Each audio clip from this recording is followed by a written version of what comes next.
Hindi alintana para sa pamilya ni Jessie Rose na mula pa sa Bicol ang pagbugso ng ulan sa Baguio City ngayong araw.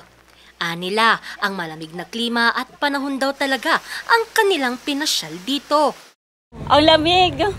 Ang sarap, ang ganda dito. First time niyo po? Yes. Dito po, naranasan namin yung super lamig. Doon kasi sa amin, ngayon mainit na eh.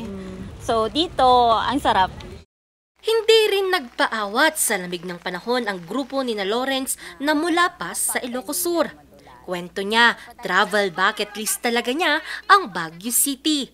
Mainit, gusto naman namin lumamig bago mag-umpisa ang klase. So we need to refresh before the classes start. Hindi naman namin na-expect na uulan ngayon.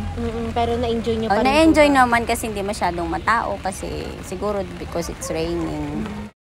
Ilan lamang sila sa mga turista na namasyal at sinuong ang ulan mapuntahan lang ang mga iba't ibang pasyalan sa syudad at maramdaman ang Baguio feels.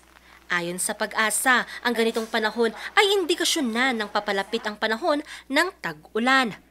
Ito yung isa pang parang transition na to na tayo ay papasok na sa habagat. Kasi ang tawag nga naman sa habagat is southwest. So nakikita natin na yung ating hangin ay nagsa-southwesterly na. So hindi pa naman siya originally or officially na dinideclare ang Pag-asa na tayo ay nasa habagat. But nakikita na natin na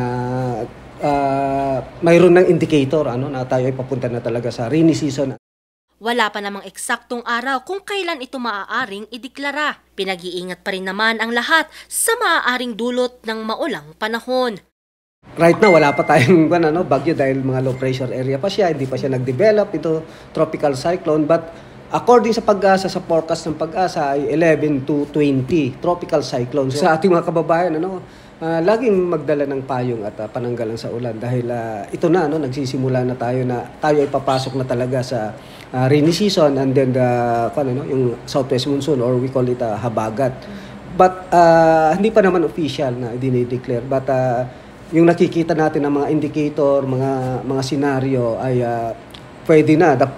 Siguro konting-konti na lang for the next few days na siguro or hindi natin alam, baka mamaya o bukas ay pwede nang mag-declare ang Pag-asa. Basta ma-meet niya itong mga criteria, kaunting-kaunti na lang tayo ay papasok na sa ganitong sitwasyon.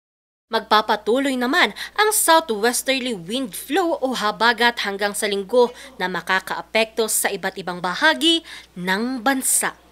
Angel Arquero, RNG News.